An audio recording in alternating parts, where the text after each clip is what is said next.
আমাদের অত্র এলাকার এই মাদ্রাসার যারা ছাত্রছাত্রীবৃন্দ, অভিভাবকবৃন্দ, অত্র ইউনিয়নের, অত্র এলাকার সমাজের সকল নেতৃবৃন্দ, আমাদের সাংবাদিকবৃন্দ, ইফতার মাহফিলে আসার জন্য আপনাদের প্রতি আমি কৃতজ্ঞতা জ্ঞাপন করছি এবং সাথে সাথে সালাম জানাচ্ছি, আসসালামু আলাইকুম। আপনারা জানেন আমি প্রতি বছরই এরকম ইফতার মাহফিল আমি করি।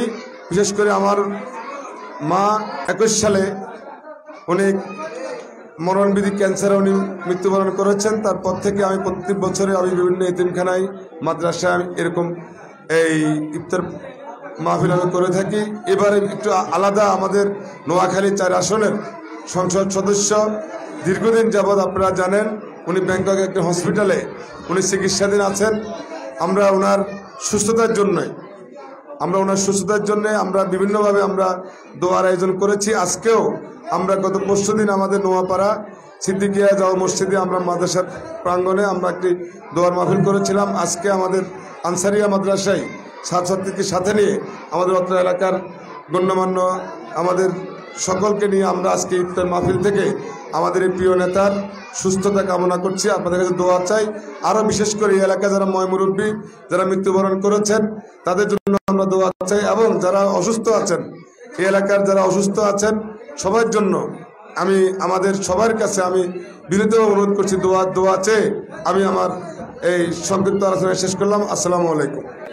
আমাদের সকলের প্রিয় ভাই, শ্রদ্ধাভাজন বড় ভাই, জননন্দিত, জনবান্ধব, জনপ্রতিনিধি, বিশিষ্ট সমাজসেবক এবং রাজনীতিবিদ জনাব বেলাল হুসাইন সুমন মেম্বার ভাইয়ের মায়ের আত্মার মাগফিরাত কামনার উদ্দেশ্যে, তারই সাথে সাথে নোয়াখালী সদর এবং সুবর্ণচরের গণমানুষের নন্দিত নেতা, বিশিষ্ট রাজনীতিবিদ, বর্ষিয়ান পার্লামেন্ট মেম্বার জনাব শাহজাহান সাহেবের সুস্থতা কামনায় আজকের এই দোয়া মাহফিল এবং ইফতার মাহফিল উপস্থিত সম্মানিত বরেণ্য বিশেষ অতিথিবৃন্দ এবং জাতির বিবেক, আমার প্রাণপ্রিয় সাংবাদিক ভাইয়েরা, সামনে উপস্থিত সম্মানিত রোজাদার ভাইয়েরা, আমরা আল্লাহর শুকরিয়া আদায় করছি প্রথমেই যে বিগত বছরেও রমজানুল মুবারকে আমরা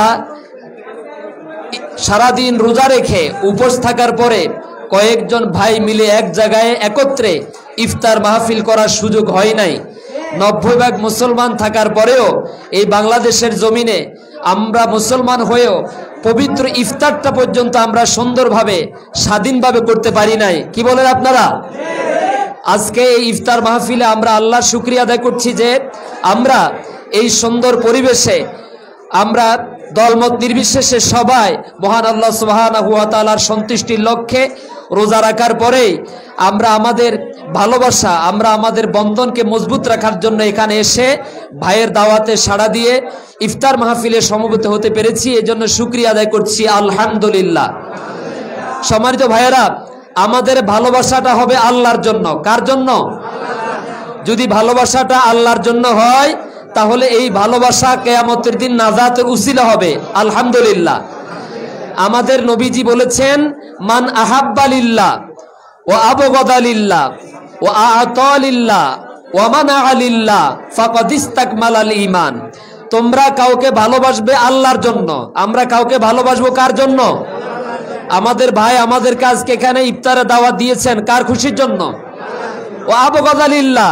আবার কাউকে দাওয়াত দেই নাই, দাওয়াত পাই নাই, সম্পর্কটা দূরে সরে গেছে, এটাও আল্লাহর জন্য হতে হবে। দুনিয়ার কোনো স্বার্থের জন্য ভালোবাসা হবে না, ভালোবাসা হবে কার জন্য? মান আ'তা লিল্লাহ, কাউকে কোনো কিছু দেব, দান করব, সদকা করব আল্লাহর জন্য। ওয়া মানা'a লিল্লাহ, কাউকে কিছু দেব না।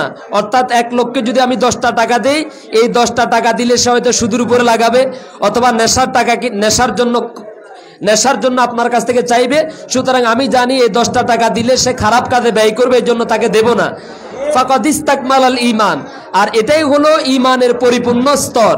সুতরাং কাউকে আল্লাহর জন্য ভালোবাসা, কারো কাছ থেকে আল্লাহর জন্য সম্পর্ক ছিন্ন করা, কাউকে আল্লাহর জন্য কিছু দেওয়া, কাউকে আল্লাহর জন্য কিছু না দেওয়া, এটাই হচ্ছে একজন পরিপূর্ণ ঈমানদারের পরিচয়, আলহামদুলিল্লাহ। তো আল্লাহ যেন আমাদেরকে পরিপূর্ণ ঈমানদার হওয়ার তৌফিক দান করেন, বলি আমিন। জলরাশি কত পানি, আল্লাহর কাছে এত পানির কোনো মূল্য নাই। শুধুমাত্র আমার আপনার চোখের 2 ফোঁটা পানি আল্লাহর কাছে গোটা পৃথিবীর সকল জলরাশির চাইতে দামি, সুবহানাল্লাহ। বিষয়টা খেয়াল করুন। আল্লাহর কাছে আমাদের 2 ফোঁটা চোখের পানি যতটা দামি, গোটা পৃথিবীর সকল সমুদ্র মহাসমুদ্রের পানিও ততটুকুন দামি না। সুতরাং আমাদের এই রমজানকে আমরা শেষ রমজান মনে করে, কারণ বিগত রমজানেও তো অনেক ভাই আমাদের মাঝে জীবিত ছিলেন না? আবার আজ এই রমজানে যারা আছি, আগামী রমজান পর্যন্ত হয়তো আমাদের হায়াত নাও থাকতে পারে, ঠিক না? সুতরাং এই রমজানকে শেষ রমজান মনে করে বেশি বেশি করে যদি একটু নেকের কাজটা বেশি করি, তাহলে আল্লাহ বলছেন রমজানটা আমার জন্য, আর এই রমজানের প্রতিদান আমি আল্লাহ নিজ হাতে দান করবো। সুবহানাল্লাহ।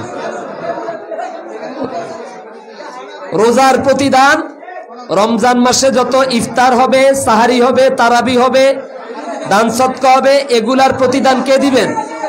আল্লাহ দিবেন। সুতরাং আসুন আমরা সকলেই প্রত্যেকটা মুহূর্তকে আমাদের জীবনের শেষ মুহূর্ত মনে করে, প্রতিটা নামাজকে আমাদের জীবনের শেষ নামাজ মনে করে, প্রতিটা রোজাকে দিনের সর্বশেষ জীবনের শেষ রোজা মনে করে আমরা যেন ভালো ভালো আমল করতে পারি। আল্লাহ যেন আমাদের সবাইকে তৌফিক দান করেন। আমরা আজকে মারা গেলে আগামীকাল যেন দেশের মানুষ, সমাজের মানুষ আমাদের জন্য কাঁদে, আমরা এমন কিছু করব। এই আনসারিয়া মাদ্রাসায় আমাদের সকলের প্রিয় ভাই বেলাল হোসেন সুমন মেম্বার সাহেবের মায়ের আত্মার মাগফিরাত কামনায় এবং নোয়াখালী সদর সুবর্ণচরের গণমানুষের নন্দিত নেতা আল্লাহ তাআলা বিশিষ্ট রাজনীতিবিদ, বর্ষিয়ান পার্লামেন্ট সদস্য শাহজাহান সাহেবের সুস্থতার জন্য আল্লাহ তাআলা, এবং আমরা যারা হাত তুলেছি আমাদের যাদের আপনজনরা দুনিয়া থেকে চলে গেছেন সকলের জন্য দোয়া করতে আমরা হাত উত্তোলন করেছি। আল্লাহ আমাদের যাদের আব্বাজান দুনিয়া থেকে চলে গেছেন, আম্মাজান চলে গেছেন, আল্লাহ মেহেরবানি করে কবরগুলোকে জান্নাতের টুকরা বানিয়ে দাও। আমিন। আল্লাহ আম্মাজানের কবরটাকে জান্নাতের টুকরা বানিয়ে দাও। এখানে অনেক ছোট বড় অনেক মাসুম বাচ্চারা হাত তুলেছে, অনেক তরুণ যুবক ভাইয়েরা হাত তুলেছে। আল্লাহ যে যুবকদেরকে কিয়ামতের দিন আরশে নিচে জায়গা করে দিবেন। আল্লাহ এখানে অনেক গাড়ি ফাঁকা মুরব্বীরা হাত তুলেছেন, অনেক হাদি সাহেবেরা হাত তুলেছেন, যারা হাদুর আসওয়াদ চুমা করেছেন, আল্লাহ তোমার ঘরকে স্পর্শ করেছেন, রাসূলের রওজায়ে রিয়াদুল জান্নাতে সিজদা দিয়েছেন। আল্লাহ অন্তত একজন হাদি সাহেবের হাতের উসিলা আমাদের মতো গুনাহগারদেরকে কবুল করে দাও। আল্লাহ তাআলা মারা গেছেন, শহীদ হয়েছেন, তাদের কবরগুলোকে maaf করে দাও। আল্লাহ তাদের কবরগুলোকে জান্নাতের টুকরা বানিয়ে দাও। রব্বুল আলামিন এখানে অনেক সাংবাদিক ভাইরা তুলেছেন, আল্লাহ তাআলা তাদের অনেকের আব্বাজান দুনিয়া থেকে চলে গেছেন, আল্লাহ আব্বাজানের কবরগুলোকে জান্নাতের বাগান বানিয়ে দাও। আল্লাহ তাআলা আমাদের অনেকের বন্ধু বান্ধব, হিতাকাঙ্ক্ষী, শুভাকাঙ্ক্ষী দুনিয়া থেকে চলে গেছেন, কবরগুলোকে maaf করে দাও। লা ইলাহা ইল্লাল্লাহু মুহাম্মাদুর রাসূলুল্লাহ।